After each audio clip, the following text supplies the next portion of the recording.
Pues muy buenas amigos y amigas de Spanish Libertarian, ¿cómo estáis? Aquí Ignasi, seguimos como siempre con las entrevistas, seguimos con personas interesantes y hoy traigo una persona, luego lo podemos comentar, la verdad que hacía semanas que estábamos intentándolo. Antes de continuar con el vídeo me gustaría comentaros que estoy colaborando con la editorial Unión Editorial. Si seguís el link que hay en la descripción, todas las compras que hagáis en las que introduzcáis el código SPALIB, S-P-A-L-I-B, tienen un 5% de descuento. Además los envíos son gratis si resides en España y si haces una compra superior de 20 euros te regalan el libro autobiográfico Hayek sobre Hayek. Sin más, os dejo continuar ver el vídeo, pero os animo a que entréis en este código de descuento. Pues nuestras agendas van como van, pero finalmente, se lo estaba diciendo, tenemos un ratito, vamos a desconectar, vamos a aprender, que al final es lo más importante. Vamos a estar con el doctor en Management, profesor e investigador universitario, Miklos Lukács, y vamos a hablar de varios temas y tengo muchas ganas. Miklos, ¿cómo estás? Hola Ignacio, un gusto, un placer acá la invitación y como bien dices, ya varias semanas intentando, pero bueno, el que persevera conquista, así que aquí estamos. Totalmente. Si no conocéis a Miklos, como siempre, dejaré aquí en la descripción sus canales, sobre todo el de YouTube y Twitter, que es un poco por lo que más se le conoce. Y lo que me sorprende para ir entrando en materia, Miklos, es que a veces hay gente que entrevisto que solo es experta de un tema, pues de feminismo o de política o de historia, pero veo que tú tocas varios palos. Por una parte hablas de política, pero también de biología o de robotización y tal, y tienes unas tesis bastante interesantes, tesis que estoy seguro que algunas de las personas que he entrevistado en mi canal no estarían de acuerdo, pues está la gracia y este es el debate. Pero antes de entrar en materia, siempre hago la misma pregunta, una pregunta personal, que por favor nos hables de ti, quién es Miklos, como mínimo si quieres por la parte profesional, y luego vamos tocando varios puntos. Bueno, gracias Ignacio, soy peruano, hijo de padre húngaro y madre peruana, por eso tengo este nombre, Miklos Lukács. Soy médico veterinario de formación, estudié mi carrera en Chile, me especialicé en, bueno, tuve mayor inclinación por la salud pública veterinaria y la epidemiología veterinaria. No estoy dedicado a clínica. Tuve un par de trabajos que tuvieron que ver con veterinaria. Uno de ellos fue en Cajamarca, en el norte de Perú, un proyecto de mejora genética con una ONG estadounidense que se llama CARE. Y después otro proyecto con la FAO para la prevención de gripe de influenza aviar. No sé si recuerdas esa. Sí, Okay. sí.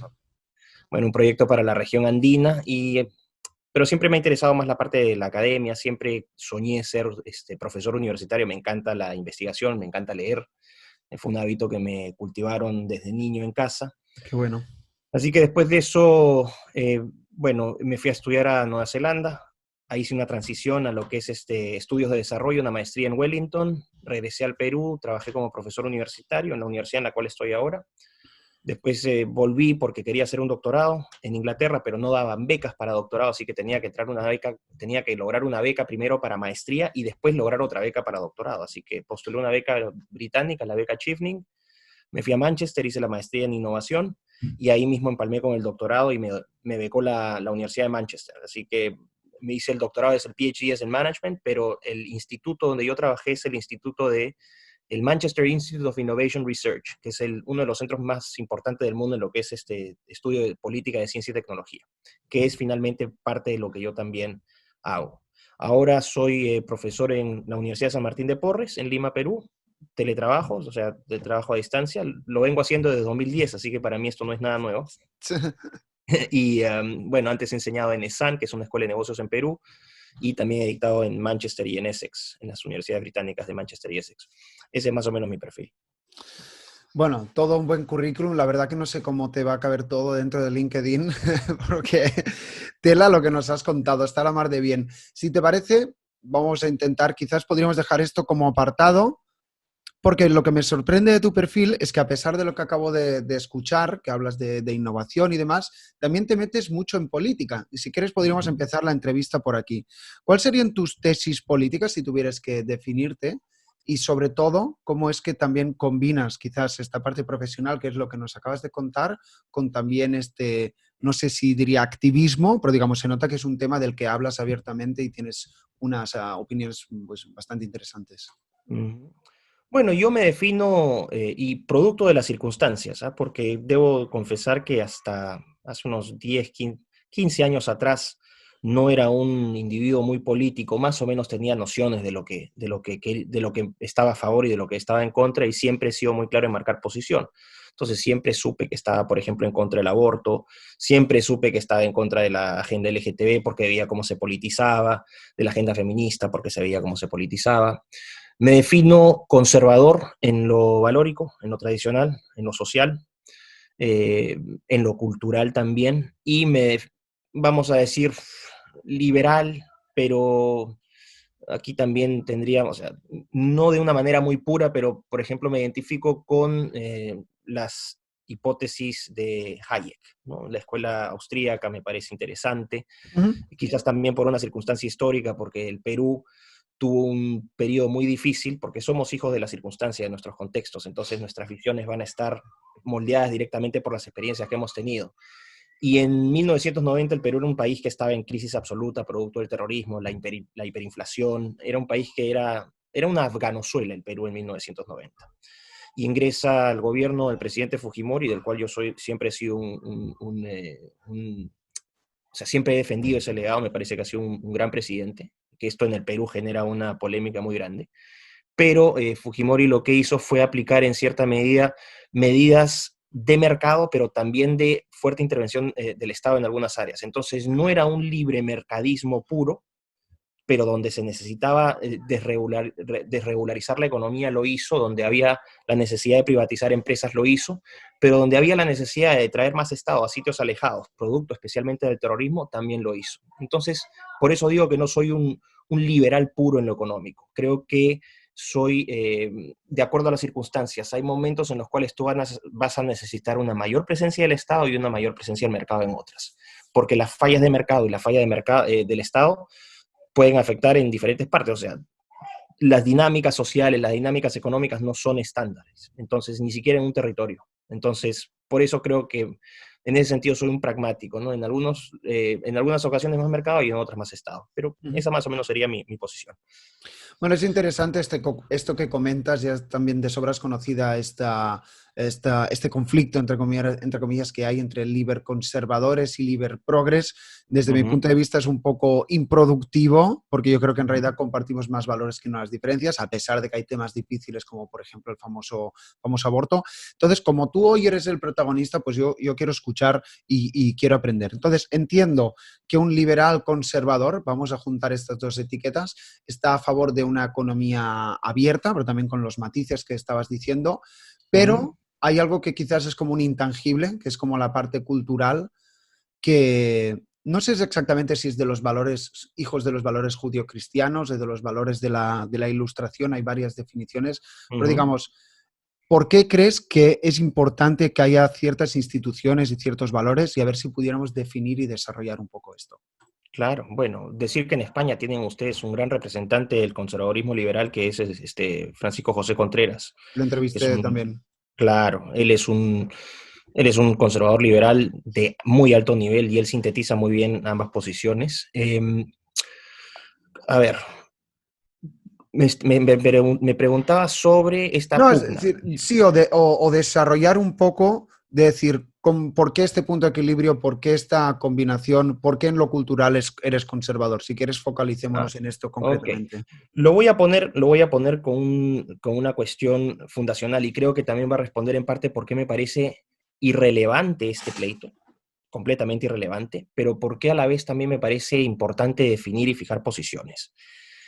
Para mí, la pugna principal, ¿no? que se da entre, vamos a decir, conservadores, liberprogres, o liberales, paleolibertarios y liberprogres, es el punto de partida que es el ser humano. Y el ser humano como sujeto de derecho. Primero ese derecho inalienable, que es el más importante de todos, del cual surgen todos los derechos, los demás derechos, y del cual, o sea, sin el cual todos estos otros derechos no tendrían ningún sentido, que es el derecho a la vida. Tú no puedes concebir libertad si es que no la aplicas al ser humano. Entonces, para mí, la defensa de la vida es un tema fundamental y ese es el punto de partida que separa a Liber Progress de las demás corrientes.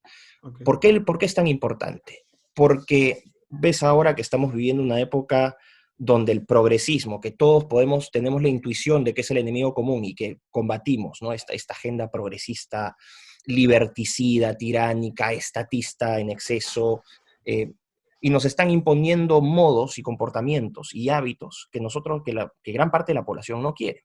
Pero el progre parte de un punto que es el relativismo. Primero el relativismo moral, que creo que es el aspecto más importante. El progresista todo lo relativiza porque lo que busca el progresista es deconstruir absolutamente todo para construir un nuevo mundo, o sea, un paraíso tecnocientífico, ¿no? Porque eso es otra cosa. Se equivocan cuando dicen que los progres solamente están preocupados de cuestiones, vamos a decir, de agendas culturales. Para el progre, el elemento fundamental, lo que está en el corazón de su ideología es la importancia de la ciencia y la tecnología como elementos de reforma política, social, económica y cultural. Este punto es clave y se obvia constantemente. Pero Tú eso, puedes perdona decir, que te corte, eso a priori no suena mal. Tal y como si yo lo no, escucho, digo, bueno, ciencia, tecnología, bienvenidas sean. por supuesto. Por supuesto, ya está ahí, pero es que a eso vamos a ir. Yo Ujú. hasta ahí estaría de acuerdo. Yo diría, oye, la ciencia y la tecnología nos han Sí, traído claro. mejoras objetivas en la calidad de vida de los seres humanos. En el Esperanza de progreso, ¿no? vida, Parafraseándolos. progreso, exactamente. Yo tengo un video de progreso, si quieren verlo en mi canal de YouTube, bastante interesante. Buenísimo. Bueno, entonces, claro, ¿quién podría entonces, a priori tú vas a decir, oye, pero este está loco, este es un anarcoprimitivista, este es un bioludita, este quiere regresar? No, yo quiero que la ciencia y la tecnología sigan contribuyendo al progreso humano, pero ciencia y tecnología al servicio del ser humano. Ojo, esto es una cosa muy importante, no cuando el ser humano se convierte en funcional a la tecnología y al adelanto científico-tecnológico. Esto es muy importante porque tú, en la primera parte, en la primera acepción, lo que tú tienes es, cuando tú hablas de tecnología al servicio del ser humano, tú sigues tratando al ser humano como un sujeto de derecho. Cuando tú conviertes al ser humano en funcional al desarrollo científico-tecnológico, el ser humano pasa a ser de sujeto a objeto.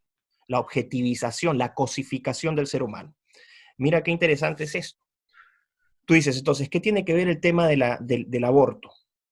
Que ahí cuando tú rompes ese dique, tú abres las puertas para que se relativice absolutamente todo. Porque es en ese punto donde tú pasas a convertir al ser humano, independientemente de las discusiones de si es persona o no, porque persona también es un concepto ultra progre, es el concepto que se utiliza para tratar de justificar moralmente con argumentos pseudocientíficos la viabilidad o la utilidad del aborto, ¿no? Cuando tú condenas a un ser humano al aborto, lo que estás haciendo es transformándolo no en un sujeto, sino en un objeto. Y esto es muy importante. ¿Por qué? Porque al momento en que tú transformas en objetos a las personas, también dejaste de valorar, por ejemplo, esas cualidades que son tan importantes como la dignidad y el valor intrínseco de esa vida. Cuando tú dices, por ejemplo, y empiezas a hablar de estos experimentos, ¿no? Que se empiezan a hacer ahora, que están aprobados, experimentos con embriones humanos de hasta 14 días. Eso es terrible. Wow. Bueno, ya se hace, la gente no lo sabe, pero eso es posible gracias a qué?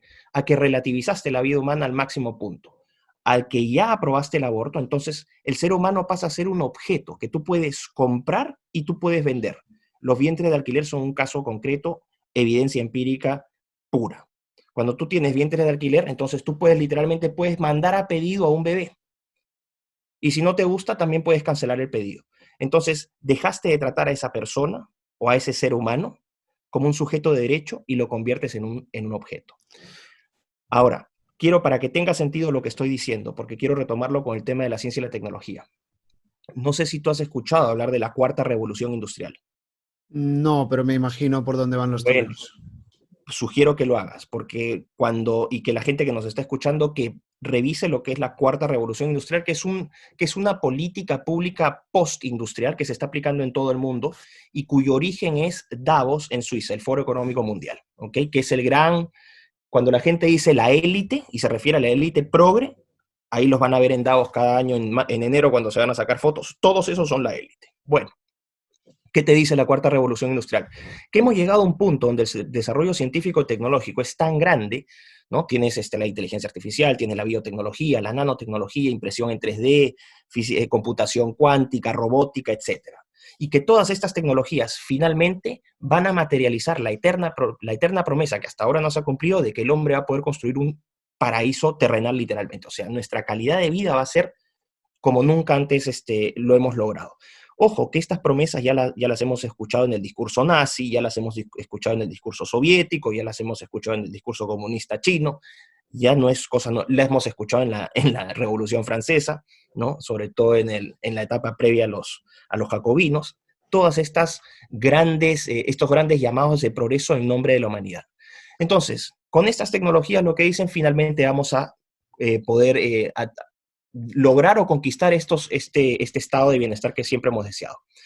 Pero, ¿qué te dice la cuarta revolución industrial? ¿Cuál es la definición de cuarta revolución industrial? Y lo pueden ver en la página web del Foro Económico Mundial.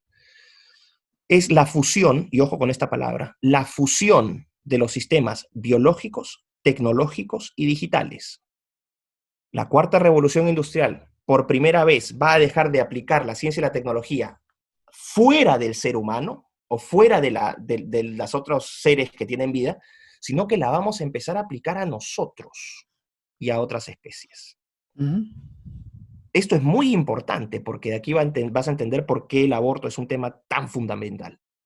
Entonces, cuando tú dices eso, dices, pero ¿en qué se traduciría eso? Entonces yo le voy a traer a la gente las imágenes de algunas películas, los X-Men, o cuando les hablo de Robocop, o les hablo de Lucy, o ¿no? The Shape of, la forma del agua, estas películas donde tienes superhéroes que son cyborgs y empiezas el amor entre especies y que todo es posible, Love is Blind, y todas estas cosas que ya se van atando también con la agenda progre previa.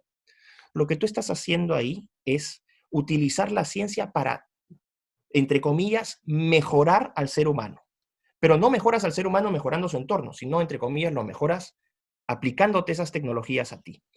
Y eso, que parece ridículo, ese cuerpo ideológico lo pueden encontrar en el transhumanismo. El transhumanismo es esta ideología y este movimiento cultural que literalmente propugna lo que ellos llaman la mejora del ser humano en sus aspectos cognitivos, intelectuales, afectivos, incluso morales, a través de la aplicación de instrumentos científicos y tecnológicos. ¿Cómo se llama el tipo? Ray Kurzweil, ¿no? Ray Kurzweil, exacto. Él es un singularitario, él es el proponente del singularitarismo, que es una posición utópica del transhumanismo, ¿no? Bueno, entonces, porque dentro del transhumanismo vas a tener también variables. Entonces, el transhumanista lo que te dice es, vamos a lograr tres cosas. Super longevidad, vamos a aspirar a la inmortalidad, pero mientras tanto podemos cuadruplicar o quintuplicar nuestra esperanza de vida. Ya se ha hecho en ratones, ya lo has hecho en ratones que tenían 6 meses de vida en condiciones normales que ahora viven 24 meses. Es decir, personas que pueden vivir 300 años y mantienes una esperanza de vida de 75. Esto ya se ha logrado, no es ciencia ficción, ya se ha logrado en laboratorio. Superinteligencia, porque los transhumanistas dicen que nosotros somos un estado super primario de desarrollo y que tenemos que aspirar a un nivel de desarrollo superior, ¿no? Entonces, para eso tenemos que mejorar nuestro intelecto. ¿Cómo? A través de la biotecnología. Para eso existe esta famosa técnica llamada CRISPR, de edición genética. CRISPR, repito, para que la gente los que quieran ver más, es CRISPR, CRISPR, ¿ok? Busquen en internet. Que es una técnica de edición genética que que se descubre de manera práctica en 2012 por Jennifer Doudna y Emmanuelle Charpentier, que son dos científicas, una estadounidense y la otra francesa. Entonces, a través de edición genética, tú puedes quitar los genes malos y poner genes buenos que ya puedes fabricar en laboratorio. O sea, ya puedes fabricar. No, sigue. Cuando puedas, que haré una pregunta. Perfecto. Voy a cerrar porque creo que es importante. Entonces, tú puedes fabricar nucleótidos, puedes fabricar genes en laboratorio y puedes cambiar genes malos e introducir genes buenos. Técnicamente corregirías esta cuestión. Y también hablan, por ejemplo, de la necesidad de meternos chips en la cabeza o discos duros o subir nuestros pensamientos a la nube. Eso es inteligencia artificial, o sea, la superinteligencia. Y finalmente, el super bienestar, que te dicen, oye, ¿de qué nos sirve ser súper longevos y súper inteligentes si nuestra calidad de vida va a ser mala? Entonces, aquí tienes a David Pierce, hay una entrevista en mi canal de YouTube que le hago, donde él dice hay que modificarnos genéticamente para eliminar todos los vicios, que seamos celosos, agresivos, violentos, egoístas, etc. Entonces, genéticamente lo vamos a lograr. Entonces, vas a aspirar a un superhombre. No a un hombre, sino a un superhombre a través de la ciencia y la tecnología. Esto es el transhumanismo. Pero si tú te fijas, el transhumanismo ya es política pública global a través de esta definición que te da la cuarta revolución industrial. Y el problema que uno tiene al explicar estas cosas es que la gente ignora lo que uno está hablando. Entonces a uno lo creen loco y creen que uno está hablando estupideces. Y tampoco no saben cuál es el nivel de avance científico-tecnológico que se ha logrado. Porque hoy tienes avances o desarrollos que ya dejaron de ser ciencia ficción y que han pasado a ser parte de la realidad. Por ejemplo, ¿no? ¿Cómo se llama esta cuestión? El ¿Exoesqueleto? no es el exoesqueleto. Ahorita me voy a acordar. Ectogénesis, la ectogénesis, donde ya en 2017, en Estados Unidos, se gestaron 8 corderos en biobolsas, fuera de sus madres. Los videos los pueden ver en YouTube, ¿ok? Entonces, quiero que empiecen a ver, si la gente puede ir entendiendo, qué implicancias puede tener esto. Entonces ahí por qué es importante el tema de la vida. Porque cuando tú estableces un absoluto moral y dices, la vida es un valor y es un derecho que tiene que ser respetado a rajatabla, ojo, que también hay casos individuales que tú tienes que atender caso por caso, no es que todo sea, vamos a evitar todo, no. Los casos típicos, por ejemplo, de niñas que están en riesgo de muerte. ¿Quién va a...? O sea, esos casos tú tienes que dirimir, pero son excepciones, no son la norma, y lo que se quiere hacer es, la excepción se quiere convertir en norma. Por eso es importante respetar la vida. Bueno, de ahí retomo porque veo que estás, de ahí Bueno, voy a... Niclo, una respuesta muy, muy completa, has tocado varios palos, así que no sabría por dónde empezar. Pero bueno, estabas hablando de películas de ciencia ficción y a mí me viene a la mente la película Matrix, Claro, indudablemente, ¿no? En la que es una... hay como un mundo en la que un ente genera vida y fetos y luego vivimos en otra realidad que literalmente no existe, menos, y ahí viene la famosa analogía, menos quien sale del Matrix. Parece una película Claro. muy premonitoria también. El red pill y el blue pill, ¿no? La píldora roja y la píldora azul. Bueno, entonces mi pregunta es, si quieres empecemos por el final, porque te había preguntado de política, pero al final hemos hablado de transhumanismo y demás, pues me parece muy correcto. La pregunta en este caso es muy concreta. Entiendo que según tu tesis, la innovación y el progreso, vamos a decir, tiene externalidades negativas, ¿no? Es decir, estas palabras que a priori nos van bien, si yo tengo cáncer, Dios no lo quiera, soy el primero que voy a ir a la ciencia más puntera para intentar curármelo. Pero a pesar de eso, también parece que esa ciencia nos quiere reformular lo que venimos siendo como humanos. ¿Es un poco tu tesis? Bueno, no es que sea mi tesis, o sea, tú lo que vas a ir viendo es que eso se está corroborando. Cuando tú ves la agenda de género, la agenda trans, ¿no? Y empiezas a hablar de estos problemas raciales, fíjate en el prefijo, transhumanismo, ¿ok? Y tienes ahora los transgénero, tienes los transespecie, tienes los transedad, tienes los transraza, tienes los transcapaces. No sé si sepas qué son los transcapaces. Ya, ok, los transable en inglés. Los transable son personas que nacieron normales, pero dicen, ¿sabes qué? Voy a experimentar el mundo como un lisiado, como un inválido. Entonces se autoconfinan a una silla de ruedas por el resto de su vida. U otra en Estados Unidos que Perdón se que me tiró ría, ácido. me parece No, no, ridículo. no. No, otra mujer que se tiró ácido en los ojos porque quería experimentar el mundo desde la ceguera. Perdón, a mí el que más me gusta es el gender fluid. No sé si conoces. Gender fluid, claro, Gender fluid, pero este ya me parece tan conveniente que uno pueda cambiar cuando lo desea. Pero no solamente gender fluid, tienes alien asexuado, y están estos casos, los encuentras en Ok. internet, o sea, no es que uno esté hablando Madre tonterías. de Dios. Pero fíjate, es que este es el punto, y por eso te quiero regresar, porque me permites Sí, atar sí. con lo que te había dejado. Todo esto en la base es el relativismo, es la relativización del ser humano. Vale. Y todo eso en la base es la cosificación u objetivización del ser humano. El ser humano ya no es un sujeto propiamente tal, sino que se convierte en un óleo o en una arcilla, que tú, donde te dicen, oye, las diferencias anatómicas, esas son tonterías, las diferencias hormonales, esas son tonterías, olvídate de la biología, olvídate de la anatomía, esas diferencias no existen. Tú puedes ser lo que realmente tú desees ser, ¿no? Y esa es la promesa que les ofrece el progresismo, por ejemplo, a la gente que quiere cambiarse de sexo o que quiere volverse de diferente especie y se hacen operaciones. Vean, por ejemplo, la mujer iguana. Ahí, si se meten en YouTube, vean la mujer iguana. Satán, que es un venezolano que se mandó a hacer unas cuestiones y se inyectó los ojos de color negro. O sea, vas a ver todas esas cosas. Y sobre la base de la relativización, es por eso es que es tan importante cuando tú dices, por qué es tan importante la defensa del ser humano. ¿Y por qué es tan importante la defensa del ser humano desde su concepción? Porque tú ahí estableces una barrera tremenda donde dices, ojo, el ser humano sigue siendo un sujeto de derecho. No es un objeto que tú puedes manipular, ¿no? Y tienes que mostrar respeto a eso. Porque si cuando desde el momento en que tú rompes eso, que es ese, donde tú destruyes ese valor, tú le abres la puerta a todas estas cosas. Porque al final, si es que estás matando a los de tu propia especie, puedes hacer lo que sea con tu especie. Claro. Y por eso es que cuando se habla de transgénero, transraza, transespecie y todas estas cosas, lo que tú tienes ahí son proto-transhumanismos. Son etapas previas de transhumanismo que están preparándote para lo que va a venir. Y lo que va a venir es abiertamente experimentación en seres humanos, voluntaria, entre comillas, porque ellos no hablan de eugenesia negativa, esa es la eugenesia de los nazis, esa era la eugenesia mala.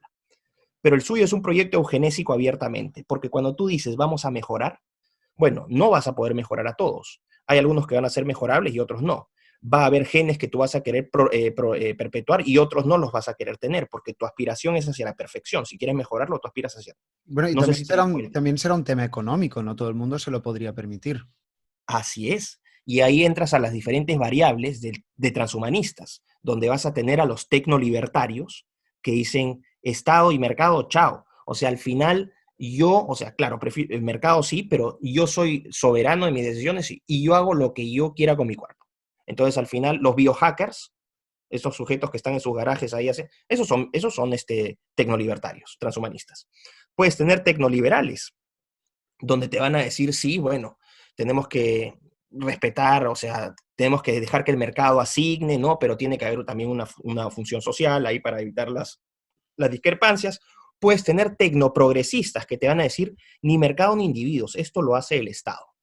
El Estado tiene que garantizar el acceso y la distribución de estas tecnologías para todo el mundo, lo cual es una utopía, porque ya hemos visto que lo que va a pasar es, que siempre ha pasado, es que los primeros que tengan acceso a esto, al descubrir el poder que van a lograr, porque van a ser una especie mejorada, ¿tú crees que van a abrir la base para que todo el mundo lo pueda hacer? Ujú. Es Bueno, ingenuidad. es una tesis interesante y yo creo que tu argumentación pues la has hilado bastante bien y que por favor la gente deje su opinión en los comentarios. Espero que se forme un buen debate. Te voy a hacer una pregunta que normalmente hago a mis entrevistados, que es ¿cómo hemos llegado hasta aquí? A ver si pudiéramos hacer un poco de retrospectiva para analizar el presente o el futuro, que es un poco lo que hemos estado haciendo. Me da la sensación que estas élites o la política sí que tienen bastante claro hacia dónde van a ir los tiros con estas políticas un poco perversas que vas mencionando, pero mi sensación es que la gente común todo esto le da igual. Es decir, la gente se preocupa por su salud, la salud de sus hijos, de su comunidad y demás. Pero a pesar de eso, las otras ideas pues parece que van medrando más y más. Como mínimo, esta es mi tesis. Entonces, en esta batalla intelectual o ideológica o propagandística, casi podríamos decir, ¿cómo hemos llegado hasta aquí? ¿Cómo hemos dejado que poco a poco esta perversidad se vaya entrando en nuestra vida? Yo creo, bueno, dependiendo del sector, ¿no? Si es que eres una persona pobre o has sido pobre toda tu vida es porque no tienes tiempo para pensar en estas cosas, porque tus necesidades inmediatas son comida, salud, casa, si es que tienes suerte, educación. Así que estas cosas son simplemente oficios de vagos, ¿no? Esa es una. Y para los que sí tienen el tiempo, ¿no? Para el leisure class o la clase ociosa, como decía Thorstein Veblen, Sí.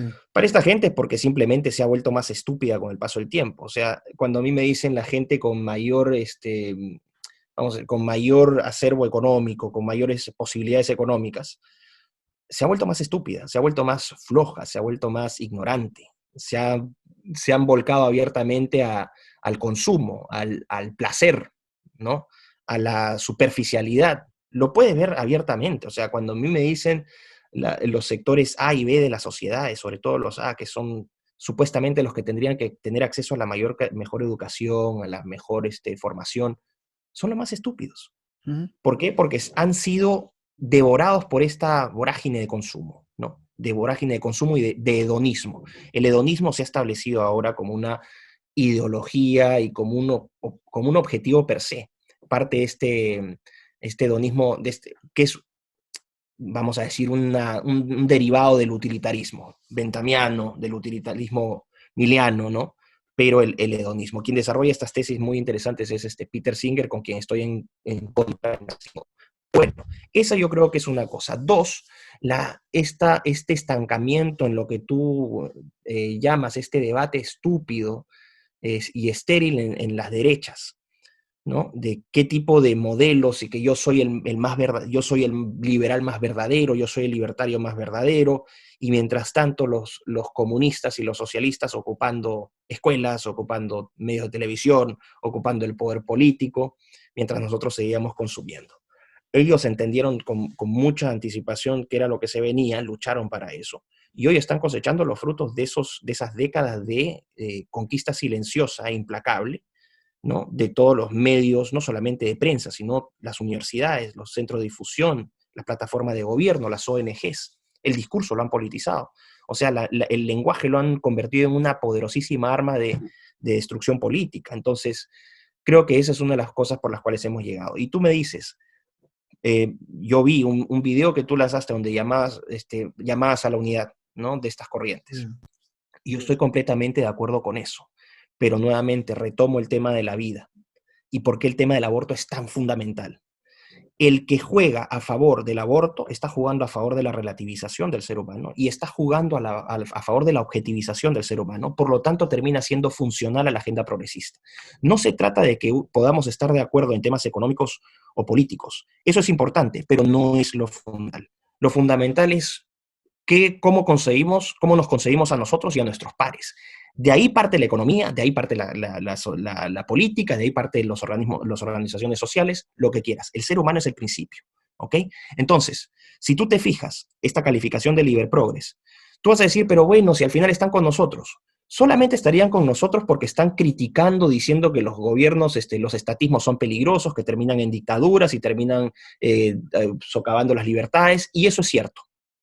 Y me salen con los mismos ejemplos siempre, Cuba, Venezuela, Maduro, Chávez, ya lo sabemos de memoria. Pero ese es el único punto de diferencia. Porque fíjate, ¿qué similitudes tiene un liber progre con con los progresistas? Solamente están en contra, ya, tú quieres el Estado, yo no quiero el mercado. Pero ambos son utilitaristas, los dos, es decir, aspiran, ¿no? Una visión utilitarista y materialista del progreso. Fíjate en el discurso, cuando el Liber habla del desarrollo, se refiere principalmente al desarrollo de carácter económico, ¿no? El capitalismo como acumulación de riqueza y a través de eso la satisfacción de nuestras necesidades y por lo tanto bienestar. Pero es una visión utilitarista y materialista del progreso. Segundo, las dos opciones, o sea, los supuestamente libertarios o liberales, ¿no? Que son proabortistas, con los progresistas, tienen una visión absolutista o universalista. Ellos consideran, al igual que los comunistas, que su ideología, su forma de ver el mundo, tiene que ser aplicada en todas partes, para todos igual. Y eso es un grave problema, porque no toma en consideración las particularidades o las diferencias o las características de cada lugar. Esa es una de las cosas por las cuales yo también me identifico como conservador. Yo reconozco en la diversidad esa fortaleza. Paradójicamente, quienes quieren implantar estas ideologías lo que están haciendo es estandarizar, quieren universalizar a todo el mundo bajo ese mismo modelo. Y no funciona, no va a funcionar. Tercero, parten los dos de posiciones abstractas, o vamos a decir deductivas. Parten de teorías y esas teorías tratan de explicar la realidad. Y ese también es un problema. Entonces, tú puedes tener, por ejemplo, ¿no? Esta teoría, las teorías, vamos a hablar, en Rand, el objetivismo randiano, ¿no? Donde te dicen que el punto de partida de la felicidad, uno de los postulados es el punto de partida de la felicidad es el egoísmo. Ok, entonces te salen después con interpretaciones del egoísmo, lo que quieras. Lo que te están diciendo los libertarios ahí, y que a la vez son proponentes del aborto, es, mira, sabes que tú eres el principal responsable de tu felicidad, tú tienes que preocuparte de ti. Y después, bueno, ya a través de siendo tú feliz vas a hacer feliz a los demás. Pero esa forma de egoísmo es disolvente socialmente, es inaplicable. Entonces, por eso salen con estas teorías de que, ay, no, si se quiere prostituir, que se prostituya nomás. No, si se quiere drogar, pero no te afecta, bueno, no importa. Entonces, ¿por qué? Porque supuestamente es el proyecto, ¿cómo le dicen? Venegas Lynch, que hace esta definición, Respetar el proyecto de vida del prójimo. de manera irrestricta. Sí. Y Agustín, con quien yo tengo muchísimas coincidencias, Agustín, hay un video en YouTube donde él, de manera muy clara también, que yo comparto plenamente, él dice, eso es absurdo. Uno no respeta el proyecto irrestrictamente el proyecto de vida ajeno. Si el proyecto de vida ajeno implica la destrucción de tu forma de vida, de tus valores, o es una amenaza física, económica o social a tu forma de vida, tú no la toleras, tú la combates. Entonces, Pero igual también se puede combatir en la batalla de las ideas, vamos a decir. sí, no, o sea, sí, no, sí, no. O sea, la batalla de las ideas es lo Si que uno tiene. quiere montar por ejemplo, una asociación de transexuales de no sé qué, yo creo que lo más legítimo sería que tú montes una asociación en contra de esas ideas al lado y que al final el público elija. No sé si van por ahí los tiros. Lo legítimo sería que a los transexuales los lleves a una clínica para que los traten psicológicamente, porque ahora es crimen decir que un transexual es una persona, o sea, que no hay absolutamente nada ahí. Yo sigo insistiendo, una persona transexual es una persona que tiene algún tipo de disforia, ¿no? O algún tipo de patología y tiene que ser tratada médica y psicológicamente o psiquiátricamente, hormonalmente. No Entonces, puedes perdón arreglar. que incide, pero el ejemplo me parece interesante. ¿Quién crees que debería hacer eso? ¿El Estado o la propia comunidad? Vamos a decir, los Y, familiares de este transexual que se preocupan por él y dicen, no, mira, tal y como yo tengo un familiar bipolar, creo que son la uh-huh. propia gente que ama a esa persona la que intentará que se la pueda curar. La respuesta me la estás dando tú, probablemente la familia, bueno, vamos a decir, en comunión con la persona afectada. Pero no es ni el Estado ni el individuo, no son los puntos de partida desde la sociedad. Tú vas a decir, ¿cuál es el núcleo más estable, la institución más exitosa en la historia de la humanidad? Ha sido la familia, con todas las imperfecciones que tiene el ser humano, porque se le achaca a la familia poco menos la necesidad de ser perfecta. La familia no es perfecta, pero la familia se ha demostrado a lo largo de los siglos un éxito como institución que no ha logrado ninguna otra institución en la historia del hombre. Y Sí, ha funcionado. Dime. bueno, estoy disfrutando la entrevista y aparte, pues me gusta que hables porque celebro, no sé, la honestidad y la claridad y expones tus puntos y me gusta mucho. Entonces, hagamos un pequeño alto en el camino, si te parece. Hablemos de estos valores que tú apoyas. Podríamos englobarlos en la etiqueta conservador, tradicionalista. Vamos a definirlos, si te parece, que a veces la gente va un poco despistada y si quieres lo retomamos, ¿no? ¿Por qué estos valores, esta moral es la que crees que genera un mejor sistema, vamos a decir? Claro, a ver.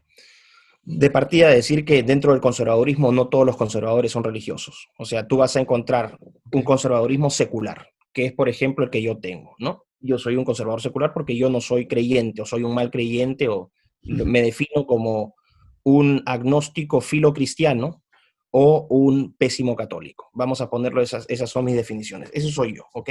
Tengo dudas de la existencia de Dios, nunca he ido a misa, he ido muy pocas veces en mi vida, o sea, no practico eso. Pero reconozco y valoro la fundamental importancia que ha tenido la moral judeocristiana vamos a decir, en el crecimiento y consolidación de la civilización occidental.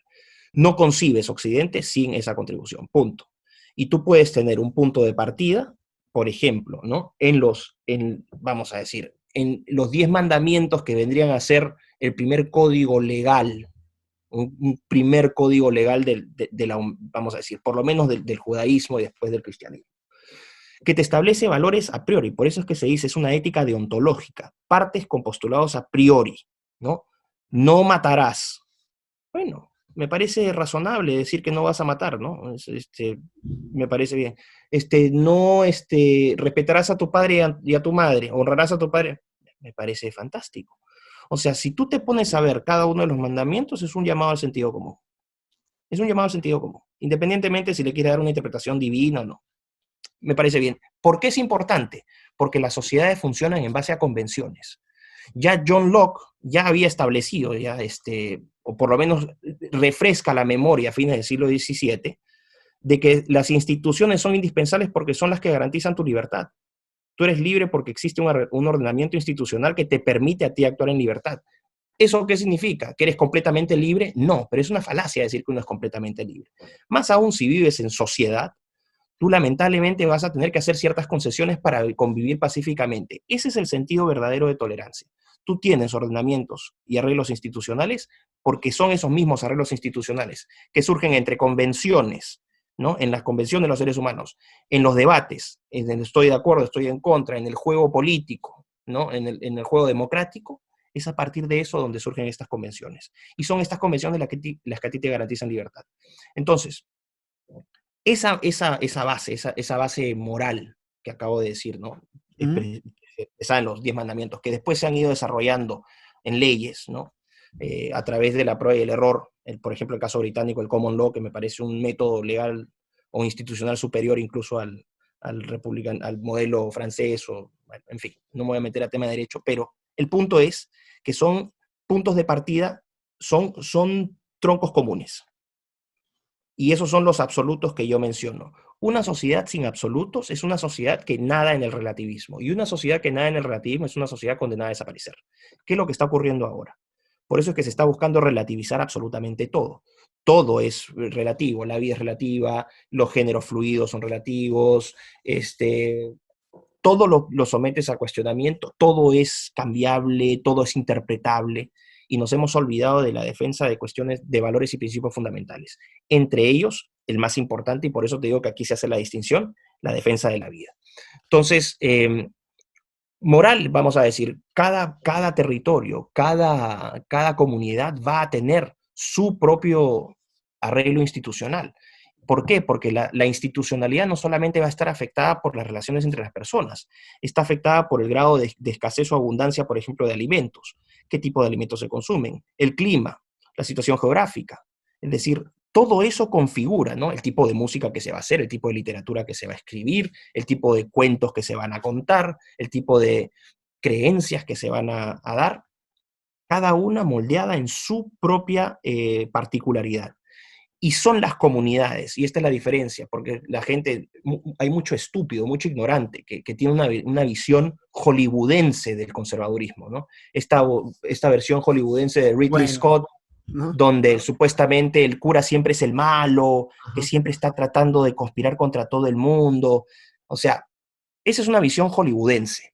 La realidad es que tú lo que haces es, cada territorio, cada comunidad va a generar sus propias convenciones y arreglos. Ahora, aquí quiero hacer la distinción entre comunismo y comunitarismo. El conservador es comunitarista, parte como núcleo la familia, no el individuo y no el Estado, sino la familia, a partir del cual surgen buenos individuos y surgen buenas sociedades, eso por lo menos es la aspiración. El comunitarismo es el arreglo entre los miembros de una comunidad. ¿No? La disputa, o sea, la disputa pacífica de diferencias, la resolución de conflictos desde la comunidad. Es decir, este enfoque desde abajo hacia arriba, desde abajo hacia arriba. El comunismo es el enfoque en el cual te impone el Estado el arreglo sobre la comunidad.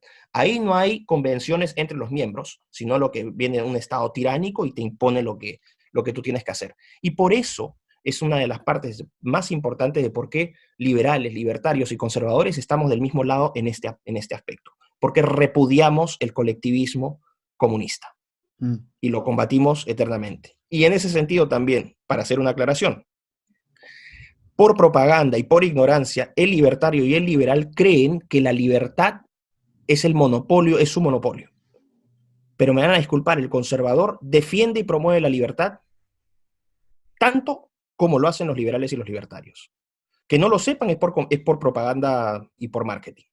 Pero la defensa de la libertad, la promoción de la libertad individual y también de las sociedades, el conservador las lleva como frente de batalla fundamental. Entonces eso también sería bueno aclararlo. Bueno, y justamente por este motivo te entrevisto, que ya sabes que en mi canal me gusta la diversidad y me gusta escuchar un par de incisos o un inciso. Te recomiendo y os recomiendo a la audiencia, creo que es el penúltimo libro de Ben Shapiro, que se llama The Death of History, en el que justamente conecta los valores judio-cristianos y dice que indefectiblemente están ligados a los valores occidentales. De hecho, hay un debate muy famoso también con Sam Harris, que bueno, es muy fructífero, es un debate complejo, que a mí a veces se me escapan algunos conceptos, pero vaya, que te emplazo a que lo mires. Y rescatando una cosa que has dicho, has mencionado antes, esto es lo que nos define Occidente o algo así. Creo que, no sé si has utilizado exactamente estas palabras. Entonces, a riesgo de sonar redundante, me gustaría seguir incidiendo. Entonces, la pregunta, quizás obvia, quizás compleja, es ¿qué es Occidente? ¿Qué son los valores occidentales? Porque a veces es también como un eufemismo que todo el mundo utiliza. Claro. Algunos de manera secular, algunos de manera religiosa. Si hemos hablado de los valores de la moral conservadora, entonces entiendo, siguiendo tu lógica, que indefectiblemente los valores occidentales son eso, o también se incorporan otros valores de otras tesis, No, por bueno, ejemplo. es una amalgama, ¿no? Pero la Constitución de los Estados Unidos las engloba muy bien. Vida, libertad, propiedad, por ejemplo. Eso es un valor. Emprendimiento, ¿no? Iniciativa, tolerancia. porque si te fijas, por ejemplo, en sociedades, anda la China, ahí no hay, ahí no hay divergencia, ahí hay alineamiento. Entonces, el hecho de que tú puedas debatir o puedas expresar libremente ideas, esa es una contribución de Occidente, ¿no? Entonces, todas aquellas características, la libertad para expresarnos, para movilizarnos, para emprender, y sobre todo, y por eso digo que nos estamos relativizando, la defensa irrestricta de la vida, ¿no? Como principio fundacional, ¿no? Y allá aquellos, ¿no? En God We Trust, aquellos que quieran creer bien, pero ese espacio de la tolerancia religiosa que también dio Occidente, Ajá. sin llegar a estas teologías, ¿no? A estos estados teocráticos como tienes en Arabia Saudita, donde hay una efectiva disociación, una efectiva división entre Estado e Iglesia, y que no veo yo a la Iglesia Católica, no la he visto apedreando mujeres, ¿no? Por lo menos, Ya. ¿no? Entonces, ese es Occidente, ese es el legado que tenemos. Somos libres gracias a ese legado. Y ese es el legado que estamos destruyendo. Entonces me parece terrible y quiero insistir en el tema de la vida, porque a partir de ahí es donde se produce toda la destrucción de lo que viene encima. En la medida que nosotros sigamos apelando a esta agenda relativista, donde vamos a hablar en nombre de falsos derechos o derechos inexistentes, ¿no? Del derecho a abortar, el aborto no es un derecho, nadie tiene derecho a matar. En la medida que nosotros destruimos esa base, todo el andamiaje que está encima se va a venir para abajo, indefectiblemente. Y eso es lo que estamos viendo ahora. Solamente quiero que veas o que presten atención la dependencia tecnológica, el hecho de que estemos conversando ahora por este medio, ¿no? Claro, nosotros no nos conocemos, pero si yo fuera a España o tú vinieras acá a Inglaterra, donde sea, nos podríamos juntar, ¿no? Esta interacción humana la estamos perdiendo. La gente dice, oh, que esto es una cuestión pasajera. No, hacia esto vamos. Y esto es parte también de la instrumentalización del ser humano. Cuando ves Perdóname, tengo una pequeña crítica, porque yo creo que quizás reafirmo tu punto, pero también vamos hacia una nueva socialización. Yo nunca he sido tan sociable, entre comillas, también gracias a la tecnología o gracias a estas entrevistas. Y en este sentido, yo estoy muy agradecido a Internet porque he podido crear mi canal y estar hablando con gente que vive en otro sitio del mundo. no, por supuesto. Pero es que eso no es una crítica, es una observación correcta. Yo también estoy a favor de esto. Me parece maravilloso que existan estas herramientas. Pero cuando estas herramientas porque cuando poco a poco te van quitando las opciones, Mm. van a terminar convirtiendo de que estas herramientas sean casi el único medio, el medio exclusivo para comunicarse, y yo no sé qué tanto te va a gustar. La gente necesita abrazarse, la gente necesita tocarse. Mm. Fíjate lo que está pasando ahora con las escuelas, cómo están adoctrinando a los niños, ¿no? Manteniendo la famosa distancia social, todo este lenguaje de nueva anormalidad que se está, vamos a decir, adoctrinando a los más pequeños. Bueno, mejor no entremos en el tema del coronavirus, que nos vamos a poner ya de más mal humor aún. Más o menos para ir terminando, ha sido una entrevista interesante. Vamos a intentar como aterrizar todo lo que hemos hablado porque han sido temas complejos. Me quedan dos preguntas. La penúltima es, a ver si nos pudieras dar un ejemplo de un país o de un territorio o de un momento en la historia que cierta sociedad, cierta comunidad se haya alineado de alguna manera u otra con todo lo que venimos hablando a lo largo de estos últimos 40 minutos. No sé si entienda bien la Es pregunta. decir, ¿hay algún país o incluso algún líder político, por ejemplo, que crees que esté haciendo bien las cosas? ¿Hay algún modelo a seguir que sea tangible que tanto yo como los espectadores podamos entender más allá de estos conceptos que quizás son un poco abstractos y a veces, ¿sabes? Para materializarlo un poco me refiero, Miklos. Claro, preguntarle eso a un conservador, la respuesta va a ser, cada país va a encontrar su propio arreglo, pero sí puedes encontrar puntos en común, ¿no? La defensa de la vida, de la libertad, de la propiedad, la defensa de la libertad de expresión, ¿no? La defensa de la verdad, decir las cosas como son. Ujú. Si tú tienes a una persona que se cree delfín, tú no estás hablando de un trans raza, un transespecie, estás hablando de una persona que merece o necesita tratamiento psiquiátrico. La defensa sobre todo de la verdad. Y bueno, cada país va a encontrar su propio camino. Por ejemplo, tú me dices, para ponerlo en práctico, ¿con qué gobiernos me podría identificar? Ajá. No necesariamente porque estén haciendo lo perfecto, pero me gusta que estén plantando cara y que estén dando pelea. Bolsonaro en Brasil, Trump en los Estados Unidos, Orbán en Paraguay, en Hungría, Duda en Polonia, poco lo que está haciendo el gobierno austríaco también, me parece interesante, Vox en España me parece muy bien, José Antonio Cast en Chile. Es decir, ese sería o sea, yo para el ojo del progresista soy un fascista, nazi, genocida, misógino y todas las demás basuras, cosa que no soy, ciertamente. Pero simplemente me identifico con todos estos gobiernos que están reafirmando, ¿no? Su particularidad, que están reafirmando los derechos de las personas, ¿no? El derecho a la libre expresión, no a la censura, el derecho a discrepar y el derecho a no ser, o sea, no tener que tolerar toda esta imposición que ha sido tan terrible y tan nefasta, ¿no? Que ha generado, y que ya lo estás viendo, sobre todo en la gente más joven, esta poquísima, esta pobrísima capacidad para sociabilizar que tienen los más jóvenes. Entonces, Bueno, interesante también, como has dicho, ¿no? Cada líder político también tiene sus luces y sombras, pero entiendo también tu reflexión de que hacen ciertas cosas que van en la misma dirección de lo que has ido hablando. La última pregunta, ahora sí, como ya sabes, la primera pregunta es personal y la última también, para terminar también en otro tono, es que por favor nos des un consejo a alguien que tenga un perfil similar al tuyo. Lo que pasa es que el tuyo es un perfil muy singular porque antes cuando no me has contado tu currículum pues me he quedado bastante anonadado. Pero vamos a decir, alguien que está alineado con tus ideas, alguien que también quiere dar la cara, ¿qué consejo le podrías dar, Miklos? bueno, le podría dar un consejo, yo no le daría consejos a la persona que ya está alineada conmigo porque ya están alineados. Cierto. Yo trato de llegar a los que no están alineados. Y yo les estoy diciendo, no tienen que estar de acuerdo con todo lo que yo digo. Y tienen que someter ¿no? a riguroso análisis y a contrastación de las cosas que yo les estoy diciendo. Pero si se toman el tiempo y se toman el trabajo, ¿no? De hacer el trabajo que yo ya he hecho, van a llegar a la conclusión de que la amenaza que estoy señalando, este punto que estoy señalando es el punto fundacional a partir del cual se está cayendo todo lo que estamos viendo. La disminución de nuestras libertades, el confinamiento, ¿no? La reconfiguración de la educación, ya no es educación sino adoctrinamiento. Entonces, consejo práctico, estudien filosofía. Vayan más allá de la economía, vayan más allá de la política. Olvídense de citar a Hoppe, a Rothbard, ya sabemos que saben, ya se los han leído, maravilloso, ya son unos capos, y quien los cita mejor en cada reunión me parece fantástico. Pero no les va a bastar, con eso no basta la lucha cultural. Y no quiero decir que el conservadurismo sea la respuesta a todo, no. Yo lo que siempre he dicho, el conservadurismo es imperfecto, porque es insuficiente, porque el conservadurismo no tiene, por ejemplo, doctrina económica. Pero eso sí te lo puede aportar el liberalismo, alguna variante del liberalismo.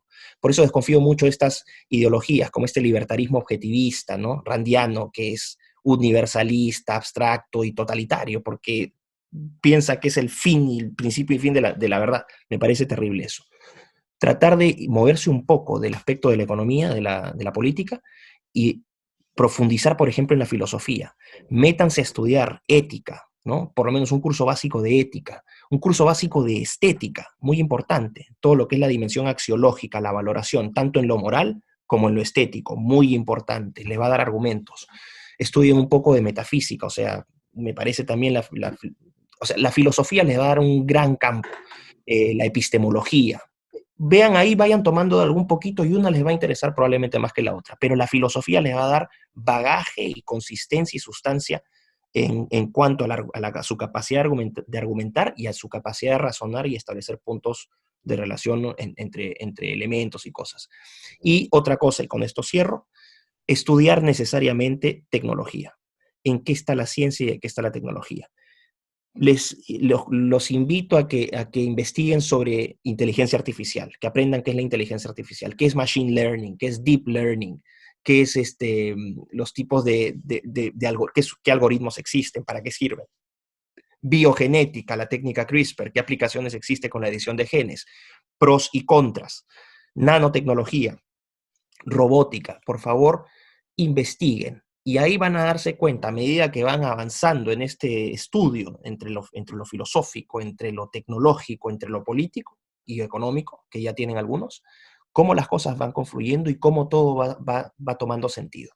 Quizás ya en ese punto la gente, estoy seguro, estoy absolutamente convencido de que más gente va a empezar a entender lo que yo estoy tratando de decir, que puede parecer sacado de los pelos, pero probablemente eso no sea un problema mío, sino sea un problema de quienes me están viendo porque no manejan algunos temas y conceptos que yo he manejado. ¿Mm? Sé que te he dicho que era la última pregunta, pero es que ya te tengo aquí y aparte antes me había olvidado. Ahora sí, para cerrar, has mencionado toda esta parte de la tecnología y del conocimiento de lo que está pasando, machine learning, etcétera. Pregunta simple de respuesta compleja, supongo. ¿Crees que hemos llegado a un punto de no retorno dentro de todo lo que venimos hablando, dentro de este progreso que, como bien dices tú, es como un boomerang que nos puede venir en contra? No, yo nunca voy a hablar de un punto de no retorno. Un punto de no retorno probablemente al mundo que conocemos, es probable, ¿no? Al final, no es que uno esté siendo conservador, van a decir, pero este está en contra del cambio. No, el conservador no está en contra del cambio, el conservador promueve el cambio, pero el conservador promueve el cambio a través de la reforma, ¿no? O sea, un cambio evolutivo, no revolucionario. Vamos Mm. a ponerlo en ese sentido. Entonces, si tú me dices que vamos a llegar a un punto a un final, no. La humanidad va a continuar. Ahora, ¿cómo continuará? ¿Bajo qué forma? Eso es otra cosa. Y yo te puedo asegurar, obviamente, que si una persona que hubiese nacido en la época de los visigodos viviera hoy, se aterrorizaría, por ejemplo, de ir a una playa y ver a las chicas en bikini. Se muere, ¿no? No sé si de felicidad, pero se muere, ¿no? Entonces, puedes tener, por ejemplo, que lo que hoy conocemos, los valores que ya mencioné, ¿no? El tipo la forma como nos relacionamos, cómo conseguimos los modelos políticos y económicos. Porque, por ejemplo, no he mencionado qué pasaría si la inteligencia artificial toma el control de la economía. Adiós libre mercado, adiós Hayek, adiós Smith, adiós mano invisible para siempre, ¿no? Pero eso ya serían otros temas. Ese sería el socialismo utópico, de hecho, ¿no? Sería un tecnofeudalismo, abiertamente. Increíble. Tecnofeudalismo. Cuatro ricos y el resto pueblo. Entonces, no sé si hemos llegado al fin, creo que sí estamos en un punto de cambio total y que la vida como la conocemos va a dejar de ser poco a poco tal como la conocimos, que es un proceso, no sé si natural, en este caso podría ser artificial, pero la humanidad igual de alguna u otra manera se las arregla. Así Claro. que Bueno, Miklos, ya te lo he dicho y lo digo abiertamente, disfruto enormemente estas charlas. Para mí también es un regalo que me deis parte de vuestro tiempo, de vuestro conocimiento. Y aparte lo que más me gusta es que me ayuda porque definimos este concepto que yo creo que todos amamos, que es la libertad. Pues siempre digo, ¿no? Tenemos la libertad, uno la ve desde aquí, otro la ve desde allá. Y con estas charlas pues intento animar al pensamiento crítico, que cada uno tome sus conclusiones, pero como mínimo te he dado voz y espero que nos ayude a reflexionar, como mínimo a mí me ayuda. Antes de que cierre, no sé si quisieras añadir algo. no, nada, muchísimas gracias por la invitación. Para mí también, y yo siempre estoy abierto a conversar y a contrastar ideas porque no creo que tenga la verdad última y siempre estoy abierto. Creo que por eso me ha ido bien en la vida, porque siempre me he rodeado de gente que es más inteligente que yo. Tengo la capacidad de escuchar y cuando no sé algo me quedo callado y escucho. Pero también bajo esa misma línea me es fácil, más fácil con el tiempo, a medida que uno va aprendiendo más y sabiendo más, distinguir a los charlatanes. Y estamos poblados de charlatanes. Hay un mundo de la charlatanería, por lo menos en la youtuberosfera, instagramonósfera y tuitosfera Yeah. latinoamericana o iberoamericana, hay una cantidad de venta de humo que es increíble. Entonces, hay que saber diferenciar a los que venden humo de aquellos que por lo menos tienen un interés o una intención honesta de realmente compartir conocimiento, ¿no? Una cosa es conocimiento y otra cosa es adoctrinar o, vamos a decir, adoctrinar a la gente. Esas son dos cosas distintas. Entonces, nada, muchísimas gracias por la invitación, ha sido un placer, cuando quieras. Y nada, aquí estamos, para lo que necesiten. Perfecto, perfecto, Miklos. Pues gracias por tus palabras. Gracias también a la audiencia que ha estado mirando este vídeo. Compartid, comentad, dejaré los links en la descripción y ya sabéis que me podéis apoyar en Patreon o en PayPal o sencillamente dejando un like o sencillamente, por favor, tomaros una cerveza o un té o mientras hacéis deporte o conducís, que también mucha gente me lo dice, escucháis esta charla y espero que sea fructífera. Miklos, que termines de pasar buen día y nos vemos muy pronto. Muchísimas gracias. Hasta Hasta luego. luego.